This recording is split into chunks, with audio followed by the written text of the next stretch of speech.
Paper leak मुद्दे पर जंतर मंतर पर हुए आंदोलन को लेकर आरएसएस ने बड़ा बयान दिया है। विशाखापट्टनम में शुक्रवार को आरएसएस नेता सीआर मुकुंदा ने कहा कि जंतर मंतर पर हुए प्रोटेस्ट को सिर्फ भ्रष्टाचार के मुद्दे के रूप में नहीं देखा जा सकता, बल्कि ये प्रदर्शन सिस्टम की नाकामियों को भी दिखाता है। उन्होंने कहा कि इन नाकामियों को दूर करने के लिए सरकार को कदम उठाने चाहिए।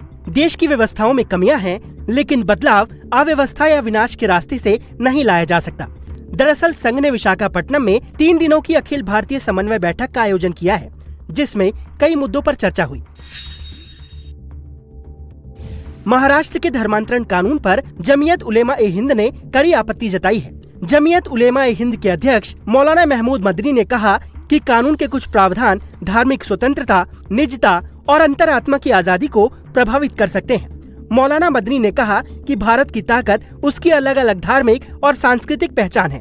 अगर लोगों को अपनी पसंद का धर्म चुनने की आजादी नहीं होगी, तो संविधान के अनुच्छेद 25 में दिए गए धार्मिक स्वतंत्रता के अधिकार का मतलब खत्म हो जाएगा। दरअसल Maharashtra freedom of religion act 2026 पूरे राज्य में 28 अगस्त से लागू हो रहा है। यूपी विधानसभा चुनाव से पहले नेताओं की सुरक्षा को लेकर योगी सरकार ने बड़ा फैसला लिया है। राज्य के 44 नेताओं को बुलेट प्रूफ जैकेट देने की तैयारी है। इनमें SP chief Akhilesh Yadav, BSP supremo Mayawati जैसे बड़े नेता शामिल हैं। वहीं योगी सरकार के 11 मंत्रियों को भी बुलेट प्रूफ जैकेट मिलेगी। सुरक्षा मुख्यालय ने करीब 10 लाख रुपए की लागत वाली बुलेट प्रूफ जैकेट खरीदी हैं। खुफिया इनपुट को देखते हुए नेताओं की सुरक्षा के लिहाज से योगी सरकार ने ये फैसला लिया है। गुजरात के जामनगर में लोकल क्राइम ब्रांच ने अवैध शराब की तस्करी के खिलाफ बड़ी कार्रवाई की है। एलसीबी ने विदेशी शराब की बड़ी खेप बरामद की है, जिसकी कीमत 2 लाख रुपए से ज्यादा बताई जा रही है।